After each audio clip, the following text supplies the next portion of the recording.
नमस्कार दोस्तों, स्वागत है आपका अपना चैनल जिसका नाम है केवल एग्जाम। इसमें हम इंडियन ज्योग्राफी पढ़ रहे थे। इंडियन ज्योग्राफी का भू आकृतिक विज्ञान के बारे में पढ़ रहे थे। आज जो हम पढ़ने जा रहे हैं वो उत्तरी पूर्वी हिमालय के बारे में पढ़ने जा रहे हैं। इससे पहले हमने ट्रांस हिमालय के बारे में सब कुछ पढ़ लिया था और साथ ही साथ शिवालिक के बारे में पढ़ लिया था। आज जो हम पढ़ने जा रहे हैं वो पूर्वोत्तर भारत के बारे में पढ़ने जा रहे हैं। तो चलिए प्रारंभ करते हैं, लेकिन उससे पहले अगर आपने अभी तक हमारे चैनल को सब्सक्राइब नहीं किया, सब्सक्राइब कर लीजिए। वीडियो अच्छी लग रही है लाइक करिए और सुझाव देने के लिए कमेंट भी करिए। हिमालय के सबसे पूर्वी सीमा का निर्धारण करता है कौन?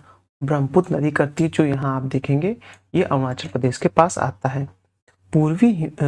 उत्तर पूर्वी हिमालय क्षेत्र में निवासी जनजाति किस प्रकार की खेती करती है? तो कैसे करती है? झूम खेती या स्थानांतरित कृषि कृषि करती है। मिकिर पहाड़ियां किस राज्य में स्थित है? वह आप देखेंगे असम राज्य में स्थित है।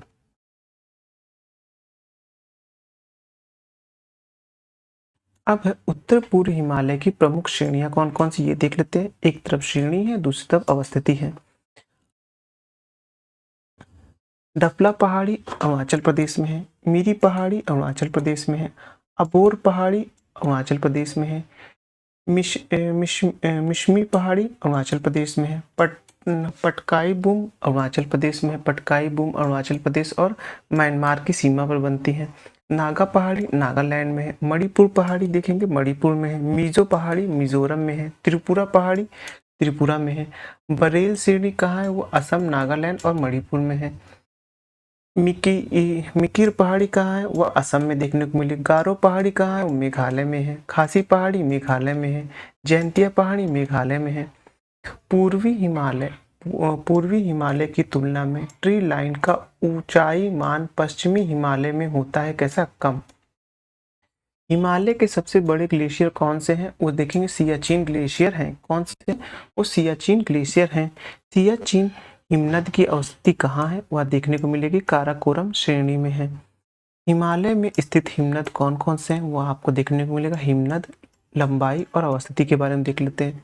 रीमो आपको मिलेगा 40 जो काराकोरम में है। पुनः मिलेगा 27 जो आपको मिलेगा 27 किलोमीटर का जो काराकोरम में है। सियाचिन आपको मिलेगा 76 जो काराकोरम में है। आप देखेंगे सासाई मिलेगा 17.85 किलोमीटर का, वो काराकोरम में है। इस पर कहाँ मिलेगा? 61 किलोमीटर काराकोरम में। बियाफो कहाँ मिलेगा? 62 किलोमीटर काराकोरम में मिलेगा।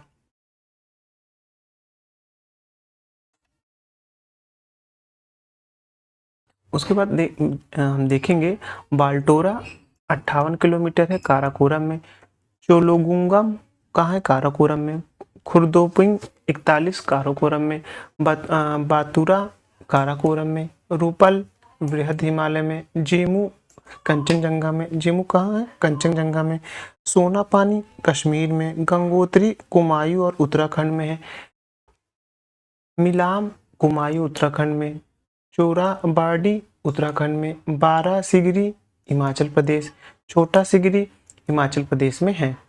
प्रायद्वीपीय भारत के पर्वत एवं पहाड़ियां देख ले। अरावली श्रेणी में देख लेते क्या है। अरावली पर्वत श्रेणी की उत्पत्ति किस काल में हुई? वो देखने को मिलेगा प्री कैम्ब्रियन काल में हुई। आपको ये स्टार्टिंग के लेक्चर में हमने बताया था। फिर उसके बाद देखेंगे भारत की प्राचीनतम पर्वत श्रेणी कौन सी है? वह अरावली है। अरावली श्रेणी मुख्यतः किस राज्य में स्थित है? राजस्थान में है। कौन सी पर्वत श्रेणी रेडिजुअल पर्वत यानी अवशिष्ट पर्वत का उदाहरण है? वो अरावली का मिलेगा। अरावली पर्वत का विस्तार लगभग कितना है?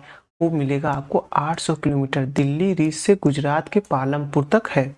अरावली पहाड़ी की सबसे ऊंची चोटी कौन सी है? वह देखने को मिले गुरु शिखर है, जो कि 1722 मीटर की है। जैनियों की प्रसिद्ध धर्म स्थल दिलवाड़ा जैन मंदिर किस पहाड़ी में स्थित है? वो देखेंगे आबू पहाड़ी में स्थित है। कुंभलगढ़ शिखर किस पर्वत श्रेणी का भाग है? वो देखने को मिलेगा अरावली का है। गुरु शिखर चोटी किस पहाड़ी पर स्थित है? माउंट आबू पहाड़ी पर है। अरावली के पूर्वी भाग में कौन सी नदी निकलती है? वो निकलती है बनास नदी निकलती है।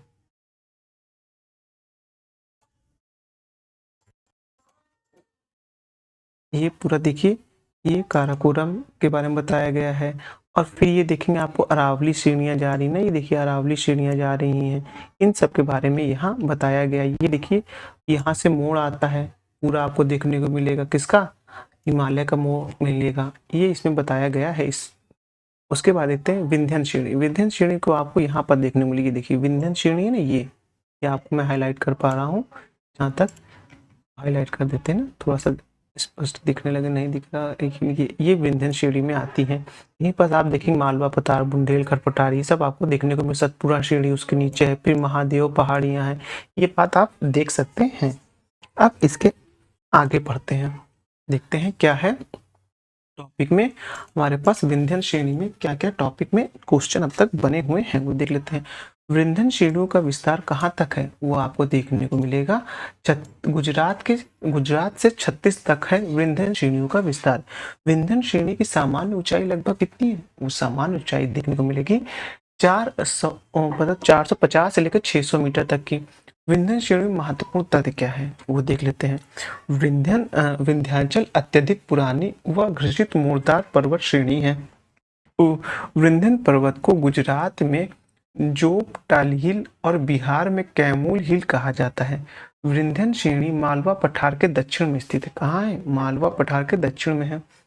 विंध्याचल पर्वतमाला किस पहाड़ी का समूह है, वह देखेंगे विंध्याचल भंडोरा एवं कैमूर पहाड़ी का। कैमूर श्रेणी किन दो पहाड़ियों के मध्य जल द्विभाजक का कार्य करती है, वो टोंस एवं सोन नदी के मध्य का करती है। ये बात ध्यान रखिए, कैमूर श्रेणी जो है किन दो नदियों के मध्य जल विभाजक का कार्य करती है, वो टोंस और सोन नदी के मध्य करती है। बात बहुत इंपॉर्टेंट है, ये बात थोड़ा सा आप अच्छे से ध्यान रखिएगा कि कैमूर श्रेणी जो होती है किन दो नदियों के जल विभाजक का कार्य करती है, वो टोंस एवं सोन नदी के मध्य का है। कौन सी पर्वत श्रेणी दक्कन पठार की उत्तरी सीमा का निर्माण करती है, वो करती है विंध्यन श्रेणी। कौन सी पर्वत श्रेणी दक्कन पठार के उत्तरी सीमा का निर्माण करती है, वो रहती है विंध्यन श्रेणी है। विंध्याचल, कैमूर तथा पारसनाथ की पहाड़ी किस पर्वत श्रेणी में अवस्थित है, वो देखने को मिलेगा आपको विंध्याचल श्रेणी में अवस्थित है। कौन सी पर्वत श्रेणी उत्तरी भारत और प्रायद्वीपीय भारत के मुख्य जल विभाजक है, वो देखने को मिलेगा विंध्याचल श्रेणी है उत्तर भारत और प्रायद्वीपीय भारत के मुख्य विभाजक के रूप में कौन दिखेगा, विंध्याचल श्रेणी दिखेगा।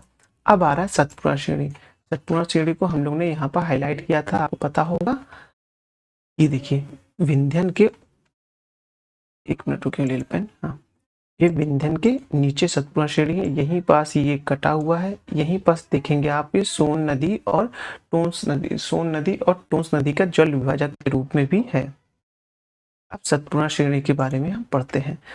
संरचनात्मक दृष्टि से सतपुड़ा श्रेणी के कैसे कैसे विभाजन वो देख लेते हैं।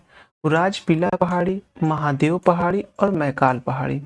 सतपुड़ा श्रेणी का पश्चिम और उत्तरी पूर्वी विस्तार कहाँ तक है, रतनपुर के अमरकंटक तक है। सतपुड़ा श्रेणी की औसत ऊंचाई लगभग कितनी है, 770 मीटर है। कौन सी पर्वत श्रेणी नर्मदा और ताप्ती नदी के मध्य स्थित है, वह आपको देखने को मिलेगा सतपुड़ा श्रेणी है। सतपुड़ा श्रेणी की सबसे ऊंची चोटी कौन सी है, धूपगढ़ है। कौन सी है, धूपगढ़ है, जो 13,350 मीटर की है। धूपगढ़ चोटी कहाँ अवस्थित है, महादेव पर्वत पर है। पंचमढ़ी शिखर जो कि 1350 मीटर कहाँ अवस्थित है, वो है महादेव पहाड़ी पर है। मैकाल श्रेणी की सर्वोच्च चोटी कौन सी है, वो देखने को मिलेगा अमरकंटक है, जो 1065 मीटर है। सतपुड़ा श्रेणी में स्थित श्रेणियों में से पश्चिम से पूर्व की ओर सही क्रम कौन से है, वो मिलेगा बड़वानी की पहाड़ी, महादेव श्रेणी और मैकाल श्रेणी है। मध्य भारत में स्थित पहाड़ियों का पश्चिम से पूरब क्रम कौन सा, जो पश्चिम से पूर्व की ओर क्रम कौन सा है, वह मिलेगा आपको सतपुड़ा, महादेव, मैकाल और छोटा नागपुर का पठार है। सतपुड़ा श्रेणी और महत्वपूर्ण तथ्य क्या क्या है। सतपुड़ा श्रेणी भारत के मध्य भाग में स्थित है।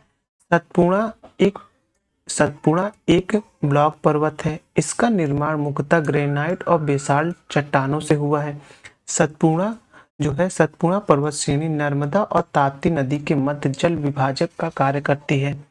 दक्षिण भारत के प्रमुख पर्वत श्रेणी और पहाड़ियां देख लेते हैं। नीलगिरी, अन्नामलाई, काडगम तथा पानी पहाड़ियों कहाँ स्थित है? वो केरल एवं तमिलनाडु की सीमा पर स्थित है। कौन सी पहाड़ी कर्नाटक, केरल एवं तमिलनाडु राज्य के मिलन पर स्थित है? वह देखेंगे नीलगिरी पहाड़ी है। किस पहाड़ी पर पूर्वी घाट पश्चिमी घाट से मिलते हैं? वो मिलते हैं नीलगिरी की पहाड़ी पर पूर्वी घाट और पश्चिमी घाट मिलते हैं। यह प्रश्न कई बार पूछा गया है। अब है नीलगिरी पर्वत की सबसे ऊंची चोटी कौन सी है? वो देखने को मिलेगी डोडा बेट्टा है, जो 2637 मीटर पर है, किलोमीटर नहीं है। नीलगिरी पर्वत की दूसरी सबसे ऊंची चोटी कौन सी है? वो देखने को मिलेगी मकुमी है, जो 2554 मीटर पर है। हाँ, लेकिन नीलगिरी की जो पर्वत चोटी सबसे ऊंची कौन सी? डोडा बेट्टा है। और नीलगिरी जो है पूर्वी घाट और पश्चिमी घाट को मिलाती है। उसके आगे दक्षिण भारत की सबसे ऊंची चोटी कौन सी है? वो आपको अन्नाईमुडी मिलेगी, जो 2695 मीटर पे है। अन्नाईमुडी चोटी किस पर्वतमाला का भाग है? वो अन्नामलाई पर्वत का है। प्रसिद्ध पर्यटन स्थल कोडाई कन्नल कहाँ अवस्थित है? पालनी पहाड़ी पर अवस्थित है।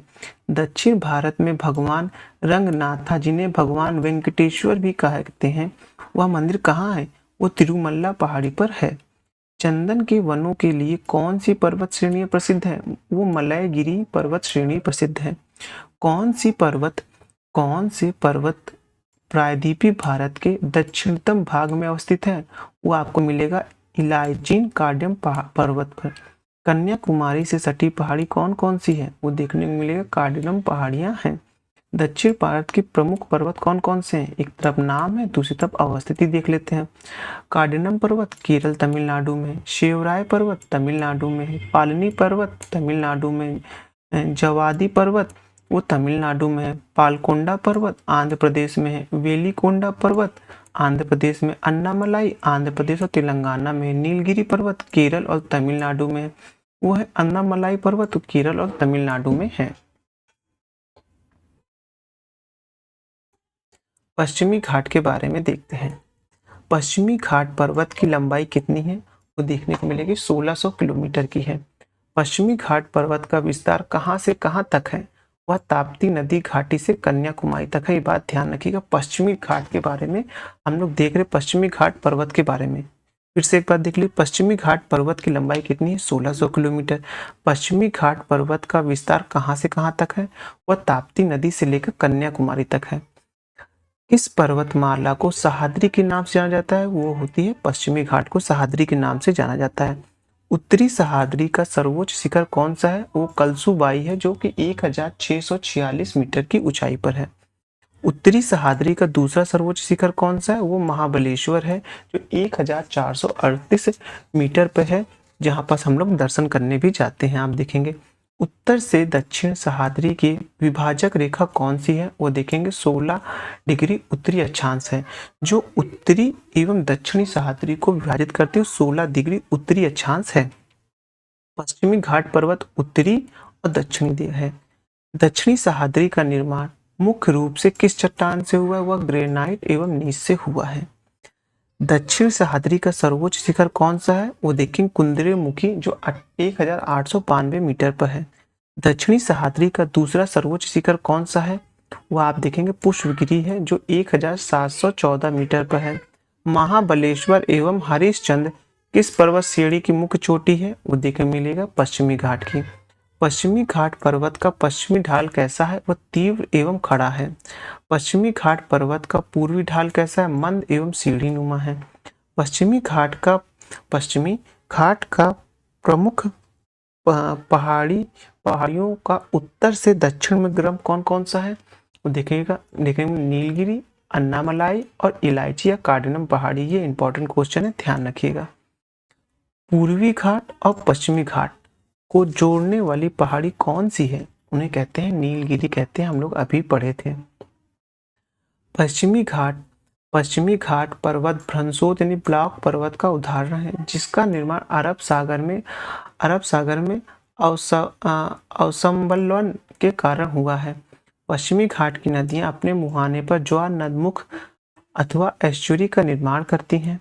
पश्चिमी घाट पर्वत श्रेणियों को सर्वाधिक संपन्न जैव विविधता की श्रेणी में रखा जाता है।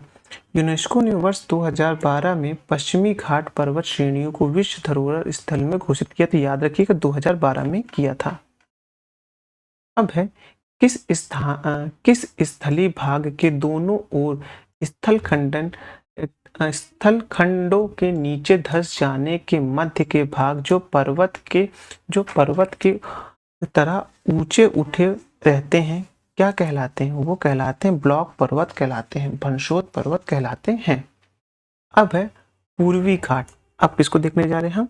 पूर्वी घाट के पर्वतों के बारे में देखने जा रहे हैं। इससे पहले हमने पश्चिमी घाट के पर्वतों को देखा था। देख लेते हैं पूर्वी घाट पर्वत का विस्तार कहाँ तक है, वो देखेंगे उड़ीसा से लेकर तमिलनाडु तक है। पूर्वी घाट पर्वत का सर्वोच्च शिखर कौन सा है, वो देखेंगे जिंगागढ़ विशाखापट्टनम, जो कि 1690 मीटर की है। पूर्वी घाट पर्वत का दूसरा सर्वोच्च शिखर कौन सा है, वो देखने को मिलेगा महेंद्रगिरी है, जो 1501 मीटर का है। पूर्वी घाट की औसत ऊंचाई पश्चिमी घाट की अपेक्षा लगभग कितने मीटर कम है, वो मिलेगा 1100 मीटर कम है। पूर्वी घाट के मध्य भाग में स्थित पूर्वी तथा पश्चिमी पहाड़ियों को क्रमशः किन श्रेणियों के नाम से जाना जाता है? वे वेली कोंडा श्रेणी एवं पाल कोंडा श्रेणी है। पूर्वी घाट के शिखर की आकृति कैसी है, वो देखने को मिलेगा कंटीली है। पूर्वी घाट के प्रमुख पहाड़ियों का उत्तर से दक्षिण की ओर क्रम देख लेते हैं। उत्तर से दक्षिण यानी कि उत्तर से दक्षिण का क्रम देख लेते हैं। नल्लामलाई पहाड़ी आंध्र प्रदेश में, वेलिकोंडा पहाड़ी आंध्र प्रदेश में, पालकोंडा पहाड़ी आंध्र प्रदेश में, नगाड़ी पहाड़ी आंध्र प्रदेश में, जावादे पहाड़ी तमिलनाडु में, शिवराय पहाड़ी तमिलनाडु में, पंचमलाई पहाड़ी तमिलनाडु में, सिरुमलई पहाड़ी वो तमिलनाडु में है। अब है भारत के मैदानी क्षेत्र। देखो भारत के तटीय मैदान, जो तट के पास के मैदान है, उनके बारे में देख लेते हैं कि भारतीय तटीय मैदान का विस्तार कहां से कहां तक है, वो आप देखने को मिलेगा प्रायद्वीपीय पर्वत श्रेणी एवं समुद्र तट के मध्य है। तटीय मैदान के निर्माण का प्रमुख कारण क्या है? इसका प्रमुख कार्य देखेंगे सागरीय तरंगों द्वारा अपरदन एवं निक्षेपण तथा पठारी नदियों के अवसाद के जमाव तक है। तटीय मैदान पश्चिमी तटीय मैदान और पूर्वी तटीय मैदान है। अब देखेंगे पश्चिमी तटीय मैदान के बारे में देखेंगे। पश्चिमी तटीय मैदान का विस्तार कहाँ तक है? सूरत से लेकर कन्याकुमारी तक है। पश्चिमी घाट तथा अरब सागर के तट के बीच निर्मित नदियों को क्या कहते हैं? पश्चिमी तटीय मैदान कहते हैं। भारत के पश्चिमी तटीय मैदान के उत्तरी भाग को किस नाम से भी जाना जाता है? ऊपर जाना जाता है कोंकण तट के नाम से जाना जाता है। पश्चिमी तटीय मैदान का विस्तार कैसे मिलेगा? मैदान तट और विस्तार देख लेते हैं। गुजरात का तट गुजरात के तटवर्ती क्षेत्र में, कोंकण तट महाराष्ट्र दमन के कोंकण के गोवा के मध्य, कन्नड़ तट गोवा और मंगलुरु के मध्य, और मालाबार तट मंगलुरु से कन्याकुमारी तक के बीच पाए। यही मालाबार तट है जहां पर आप देखेंगे कि वास्को डी गामा आया था। नोट, गुजरात के मैदान तट को कच्छ या सौराष्ट्र का तटीय मैदान भी कहा जाता है, ये बात आपको पता है। भारत के पश्चिमी तटीय मैदान किस राज्य में सर्वाधिक चौड़े हैं? देखने को मिलेगा गुजरात में। कोंकण के तटीय मैदान का कौन से वन पाए जाते हैं? तो साल और सागौन के वृक्ष पाए जाते हैं। कयार यानी लैंगूर किस तटीय मैदान में पाए जाते हैं? वो पाए जाते हैं मालाबार के तटीय मैदान में। कन्नड़ के तटीय मैदान में मुख्य कृषि कौन सी है? वो देखेंगे सुपारी, नारियल और गरम मसाले की। पश्चिमी तटीय मैदान के उदाहरण क्या है? वह देखेंगे जलमग्न तटीय मैदान है। पश्चिमी तट का अवस्थित प्रमुख नगर कौन सा है? एक तरफ नगर है, दूसरी तरफ राज्य देखेंगे। जंजीरा महाराष्ट्र में, सिंधुदुर्ग महाराष्ट्र में, कुन्नूर केरल में, नागरकोइल तमिलनाडु में और उडुपी देखेंगे मिलेगा कर्नाटक में। पूर्वी तटीय मैदान के बारे में देख लेते हैं। पूर्वी तटीय तथा बंगाल की खाड़ी के तट के बीच मैदान को क्या कहते हैं? उसे कहते हैं पूर्वी तटीय मैदान कहते हैं। पूर्वी तटीय मैदान का विस्तार कहाँ तक है? वो देखेंगे स्वर्ण रेखा नदी से लेकर कन्याकुमारी तक है। पूर्वी तटीय मैदान तथा उनके विस्तार, तट मैदान और विस्तार देख लेते हैं। उत्कल तट स्वर्ण रेखा नदी के महानदी के मध्य, उत्तरी सरकार महानदी से कृष्णा नदी के मध्य, कोरोमंडल तट कृष्णा नदी से लेकर कन्याकुमारी के मध्य, कृष्णा डेल्टा एवं केप कमोरिन के मध्य कौन सा तट स्थित है? वो देखेंगे कोरोमंडल तट है। तमिलनाडु किस तटीय शहर को कोप कमोरिन के नाम से जाना जाता है? कन्याकुमारी को। तमिलनाडु का समुद्र तट क्या कहलाता है? कोरोमंडल तट कहलाता है। तमिलनाडु व आंध्र प्रदेश के तट को किस नाम से जाना जाता है? कोरोमंडल के तट से जाना जाता है। पूर्वी तटीय मैदान के किस प्रकार की मिट्टी की प्रधानता है? वो देखेंगे चिकनी मिट्टी की प्रधानता है। पूर्वी तटीय मैदान में देखेंगे तो आपको चिकनी मिट्टी की प्रधानता देखने को मिलेगी। पूर्वी तटीय मैदान में कौन सी झीलें स्थित हैं? तो चिल्का झील मिलेगी जो कि उड़ीसा में है, कोल्लूर मिलेगी एवं पुलिकट लैंगूर झील मिलेगी। उड़ीसा के मैदान को अन्य किस नाम से जाना जाता है? तो वो उत्कल कहलाता है। किसका मैदान? उत्कल का मैदान को उड़ीसा का मैदान कहा जाता है। अब है पूर्वी तटीय मैदान पर स्थित प्रमुख डेल्टा एवं संबंधित राज्य। एक तरफ देखेंगे डेल्टा है, दूसरी तरफ देखेंगे राज्य है। गोदावरी डेल्टा आंध्र प्रदेश पर है, कृष्णा डेल्टा आंध्र प्रदेश पे है, महानदी डेल्टा उड़ीसा में है और कावेरी डेल्टा तमिलनाडु में है। नोट, पूर्वी तटीय मैदान को उत्तरी पूर्वी मानसून तथा दक्षिणी पश्चिमी मानसून दोनों में से वर्षा की प्राप्ति होती है। पूर्वी तटीय मैदान की नदियां अपने मुहाने पर डेल्टा का निर्माण करती हैं। भारत के प्रमुख पठार देख लेते कौन से हैं। धरातल पर विशिष्ट रूप से जो अपने आसपास के जमीन से पर्याप्त ऊंचा हो या उसके ऊपरी भाग चौड़ा या सपाट हो, क्या कहलाता है? पठार कहलाता है। भारत के प्रायद्वीपीय पठार की आकृति कैसी है? वो त्रिभुजाकार है। प्रायद्वीपीय पठार की औसत ऊंचाई कितनी है? वो 600 से लेकर 900 मीटर है। प्रायद्वीपीय पठार का ढाल किस दिशा में है? वो देखेंगे उत्तरी एवं पूर्वी दिशा की ओर है। भारत की सबसे प्राचीन भू आकृतिक संरचना कौन सी है? वो देखेंगे प्रायद्वीपीय पठार है। प्रायद्वीपीय पठारी क्षेत्र कौन सी भू क्रिया के लिए सर्वाधिक प्रभावित है? वो देखेंगे अनावृत्तिकरण के लिए है। प्रायद्वीपीय पठार मुख्य तत्व देख लेते क्या है। प्रायद्वीपीय पठार कठोर शैल का प्राचीन भूखंड है या त्रिभुजाकार है। इसका पठार में अरावली जैसी प्राचीन वलय स्थित है। प्रायद्वीपीय पठार को पठारों का पठार भी कहा जाता है। अब आता है डक्कन ट्रैप। डक्कन ट्रैप से जो भी प्रश्न बने उनको देख लेते हैं। डक्कन ट्रैप में किस प्रकार की मिट्टी विकास हुआ है? हुआ है काली मिट्टी का। गोदावरी नदी किस पठारी क्षेत्र से अपवाहित होती यानी बहती है? वो है डक्कन ट्रैप से। बात ध्यान रखिए, गोदावरी नदी कहाँ से? डक्कन ट्रैप से प्रवाहित होती हैं। सतमाला, अजंता, बालाघाट एवं हरिश्चंद्र पहाड़ियों का विस्तार किस पठारी क्षेत्र पे है? वो देखने मिलेगा डक्कन ट्रैप पर है। कपास के उत्पादन की दृष्टि से सर्वाधिक पठारी क्षेत्र कौन से हैं? वो देखने को मिलेगा डक्कन ट्रैप। क्रिस्टेशियन युग के दौरान अत्यधिक ज्वालामुखी उद्गार किस पठार का निर्माण करते हैं? वो करते हैं डक्कन ट्रैप का। कर्नाटक का पठार। कर्नाटक के पठार क्षेत्र में पश्चिमी घाट में संलग्न पर्वतीय एवं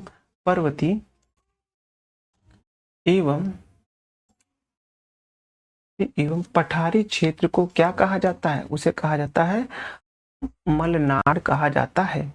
मलनाड से लगे पूर्व में अपेक्षाकृत कम ऊंचाई पर्वत क्षेत्र को मैदान कहते हैं। बाबा उदान की पहाड़ी किस पठार पर का भाग है? वो देखने में कर्नाटक का पठार है। कर्नाटक पठारी क्षेत्र की सबसे ऊंची चोटी कौन सी है? वो देखने को मिलेगा मुल्लायागिरी जो है मुलायगिरी है। कर्नाटक की पठारी नहीं कर्नाटक के पठारी क्षेत्र में औसत से अधिक ऊंचे मैदानी क्षेत्र किस नाम से जाने जाते हैं? वो जाने जाते हैं मैसूर के पठार तथा बेंगलुरु के पठार से जाने जाते हैं। कावेरी नदी का अपवाह क्षेत्र किस पठार में है? और देखने को मिलेगा मैसूर के पठार में। कृष्णा, गोदावरी, तुंगभद्रा, श्रावस्ती तथा भीमा किस पठार के प्रमुख नदी हैं? वो देखने को मिले कर्नाटक के पठार का। महत्वपूर्ण तथ्य देख लेते हैं क्या क्या है। कर्नाटक का पठारी क्षेत्र अत्यधिक खनिज संसाधनों के भंडारण की दृष्टि से अत्यधिक महत्वपूर्ण है। बाबा बुदान पहाड़ी क्षेत्र लौह अयस्क भंडारण की दृष्टि से अधिक महत्वपूर्ण है। अब है आंध्र तेलंगाना का पठार। रायलसीमा तेलंगाना का पठार किस राज्यों में अवस्थित है? वो देखने को मिलेगा आपको आंध्र प्रदेश और तेलंगाना में है। कृष्णा नदी बेसिन दक्षिण में पठारी क्षेत्र को क्या कहा जाता है? रायलसीमा का पठार कहा जाता है। कृष्णा नदी बेसिन के उत्तर में स्थित पठारी क्षेत्र क्या कहलाता है? तेलंगाना का पठार कहलाता है। सिकंदराबाद एवं हैदराबाद किस पठार के निचले भाग में स्थित है? तेलंगाना पठार पर। अब है मेवाड़ का पठार। मेवाड़ पठार का विस्तार किस राज्य में है? वह है राजस्थान एवं मध्य प्रदेश में। फिर अरावली पर्वत को मालवा के पठार से कौन सी संरचना अलग करती है? वो करती है मेवाड़ पठार का। मेवाड़ का पठार किस नदी के अपवाह क्षेत्र के अंतर्गत आता है? वो आता है बनास नदी के। मालवा पठार के बारे में देखते हैं। मालवा के पठार का विस्तार मुख्यतः किस राज्य में है? आंध्र प्रदेश में। मालवा के पठार की संरचना किस चट्टान से निर्मित है? बेसाल्ट चट्टान से। मालवा पठार को राजस्थान में क्या कहा जाता है? कहा जाता है हथौड़ी का पठार। मालवा पठार के उत्तर दिशा में कौन सी पहाड़ी अवस्थित है? वो देखेंगे ग्वालियर की पहाड़ी स्थित है। मालवा पठारी क्षेत्र किस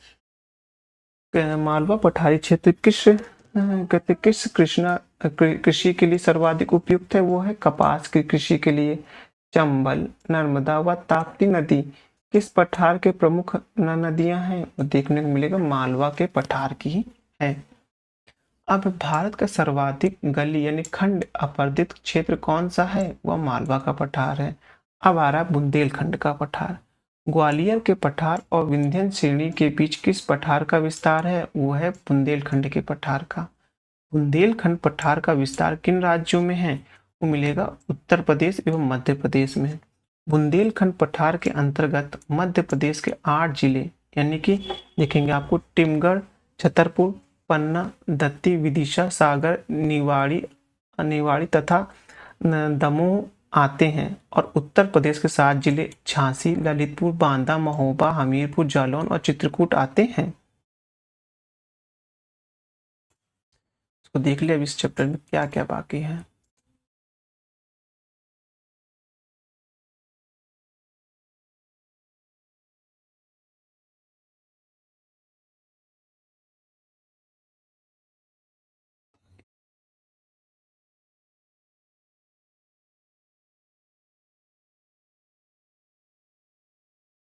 अभी हमको इसमें करीबन आप देखेंगे कि 2 वीडियो तो लगभग और लग जाएंगे इस पूरे पार्ट को कंप्लीट करने में।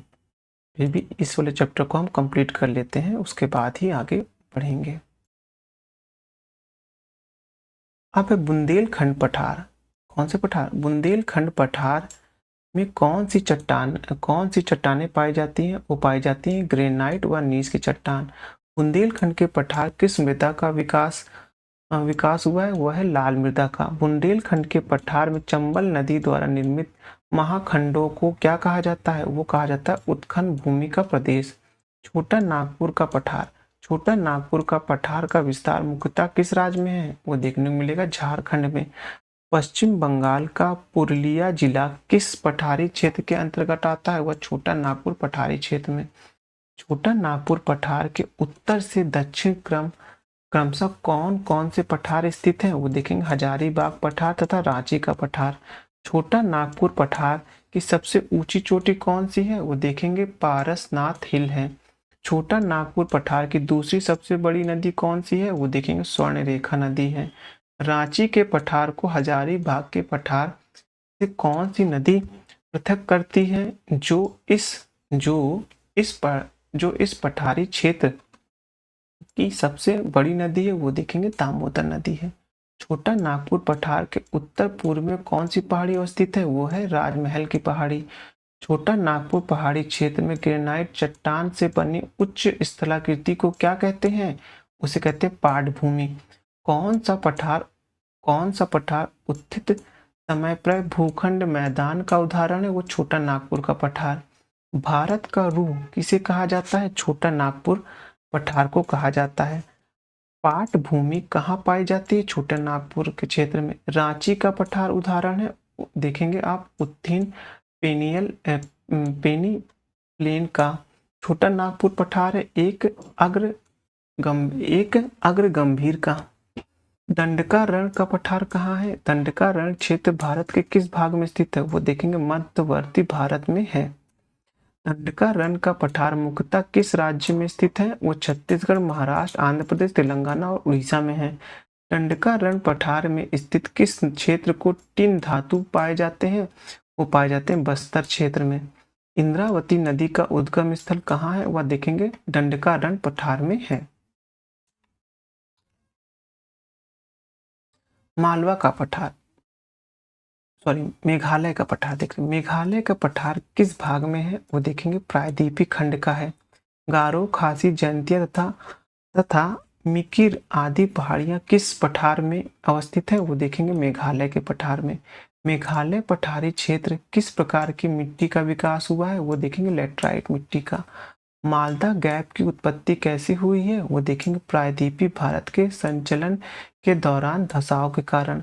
छोटा नागपुर तका राजमहल पर्वत मेघालय के गारो पर्वत से किस के द्वारा अलग हुआ है वो देखेंगे, मालदा गैप के द्वारा हुआ है। मालदा गैप अन्य किस नाम से जाने जाते हैं वो जाने जाते हैं राजमहल गारो गैप के द्वारा। अब संरचनात्मक दृष्टि से शिलोंग का पठार किसका अंग है वो देखेंगे को मिलेगा, प्रायद्वीपीय भारत का। अब भारत के प्रमुख दर्रे देख लेते हैं कि कहाँ से कौन कौन से पहाड़ियों के बगल से दर्रे गए हैं। किसी पर्वत या पहाड़ी का वह निचला एवं संकरा भाग जिससे होकर स्थल मार्ग गुजरता उसे क्या कहते हैं, उसे कहते हैं दर्रा कहते हैं। बनिहाल दर्रा किस पर्वत श्रृंखला में स्थित है देखेंगे, पीर पंजाल पर्वत श्रृंखला में। श्रीनगर से जम्मू का राजमार्ग NH-44 किस दर्रे से होकर गुजरता है वह गुजरता है बनिहाल दर्रे से। जवाहर सुरंग का निर्माण किस दर्रे से हुआ है वो हुआ है बनिहाल दर्रे से। लनक ला दर्रा कहाँ स्थित है, ट्रांस हिमालय में स्थित है। अब लद्दाख एवं तिब्बत के बीच कौन सा दर्रा संपर्क स्थापित करता है वो करता है लनक ला दर्रा करता है।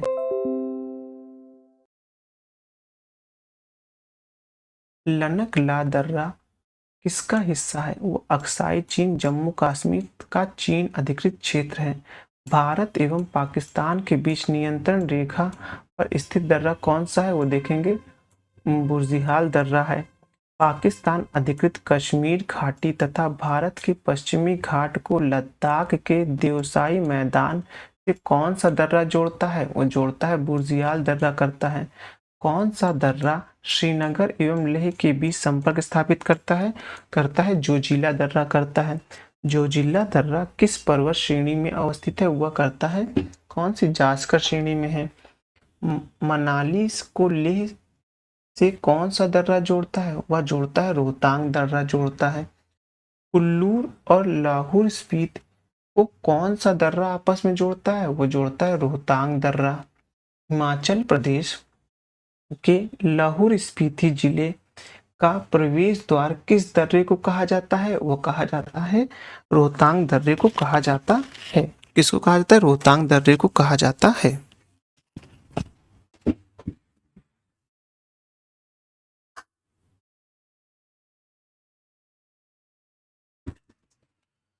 अब इसके आगे देखते हैं, रोहतांग दर्रे के आगे देखते हैं। अब है लीपू लेक दर्रे किस पर्वत श्रेणी में अवस्थित है? वह आपको देखने को मिलेगा कुमायूं पर्वत श्रेणी में अवस्थित है। उत्तराखंड के कुमायूं क्षेत्र के पर्वत के तिब्बत से कौन सा दर्रा जोड़ता है? वो देखेंगे लीपू लेक दर्रा करता है। कुंगरी भिंगरी यानी किंगरी भिंगरी दर्रा कहाँ अवस्थित है? चमोली उत्तराखंड में। कैलाश मानसरोवर यात्रा किस दर्रे द्वारा होती है? तो नीति दर्रे द्वारा होती है। महान हिमालय की सतलज नदी द्वारा निर्मित दर्रा कौन सा है? वो शिवकिला दर्रा है। कौन सा दर्रा हिमाचल प्रदेश को तिब्बत से जोड़ता है? वो है शिवकिला दर्रा। जोलेपला दर्रा किस राज्य में स्थित है? सिक्किम में। हिमाचल प्रदेश एवं कश्मीर लद्दाख को जोड़ने वाले दर्रा कौन से हैं? वो देखेंगे बड़ा लाचला दर्रा है। कौन सा दर्रा अरुणाचल प्रदेश को तिब्बत की राजधानी लहासा से जोड़ता है? वो आपको देखने को मिलेगा बोमडिला दर्रा है। कौन सा बोमडिला दर्रा है जो अरुणाचल प्रदेश को तिब्बत की राजधानी लहासा से जोड़ता है? वो है बोमडिला दर्रा है। कौन सा दर्रा भारत यानी यानी कि बताता है? वो कराता है दीफू दर्रा कराता है।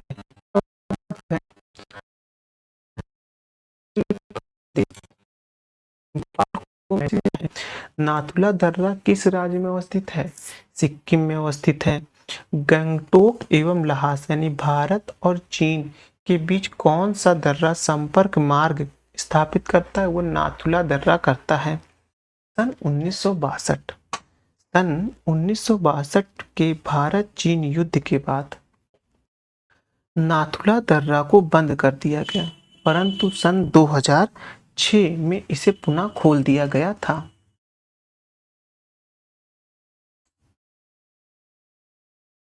अब है पश्चिमी घाट पहाड़ियों में स्थित दर्रे और राज्य देख लेते हैं। सेनकोट्टा दर्रा केरल में है। ठाल घाट दर्रा महाराष्ट्र में है। पाल घाट दर्रा केरल में। भोर घाट दर्रा महाराष्ट्र में है। अब है दर्रा राज्य और मार्ग। चांगला दर्रा आपको देखने को मिलेगा कहाँ? चांगला लद्दाख और किसके किसके बीच है? भारत और चीन के बीच है। ये ध्यान रखिएगा, भारत और चीन के बीच है।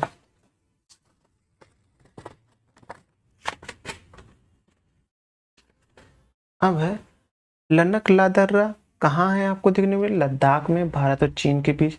जाराला कहाँ है? लद्दाख भारत और चीन के बीच। खारदुला लद्दाख भारत चीन। काराकोरम लद्दाख भारत चीन। देपसांगला जम्मू कश्मीर में भारत और चीन के बीच है। फिर आप देखेंगे बनिहाल जम्मू कश्मीर और श्रीनगर में है। पीर पंजाल जम्मू कश्मीर में है। बुर्जिला जम्मू कश्मीर श्रीनगर और गिलगिट में है। रोहतांग हिमाचल प्रदेश मनाली और लेह। शिवकिला हिमाचल प्रदेश भारत शिमला और चीन के बीच। बड़ा लाचला हिमाचल प्रदेश और लेह मनाली। माना उत्तराखंड भारत और चीन। नीति उत्तराखंड भारत और चीन। मुलिंगला उत्तराखंड भारत और चीन। दीफू अरुणाचल प्रदेश और म्यांमार के बीच है। पोंग साउ अरुणाचल प्रदेश में है। ठीक है आपका। बोमडिला अरुणाचल प्रदेश और लहासा के बीच है। तुजू मणिपुर जो मणिपुर और म्यांमार में है। अब है उत्तर भारत का विशाल मैदान, इसको देख लेते हैं। जो उत्तर भारत का विशाल मैदान, गंगा का विशाल मैदान, सब आते हैं, इनके बारे में देख लेते हैं। उत्तर भारत के मैदान को किस अन्य नाम से जाना जाता है? इसे सिंधु गंगा ब्रह्मपुत्र के मैदान के नाम से जाना जाता है। सिंधु गंगा ब्रह्मपुत्र के मैदान का क्षेत्रफल लगभग कितना है? इसका क्षेत्रफल आपको देखने को मिलेगा 7.8 लाख वर्ग किलोमीटर का है। विश्व का सर्वाधिक जलोढ़ निक्षेपण मैदान कौन सा है? वह आपका उत्तर भारत का विशाल मैदान है। अब है उत्तर भारत के मैदान की ढाल किस प्रकार का है? वह आपको अत्यंत मंद है। उत्तर भारत के विशाल मैदान का सर्वाधिक भाग किस भारतीय राज्य में है? वह आपको उत्तर प्रदेश को में देखने को मिलेगा। अब यहाँ से एक नया चैप्टर स्टार्ट हो रहा है जिसे हम देखेंगे भाबर का मैदान। यहाँ से गंगा के मैदान से स्टार्टिंग होगी। इसको हम नेक्स्ट वीडियो में देखेंगे। अभी के लिए यहीं समाप्त करते हैं। धन्यवाद।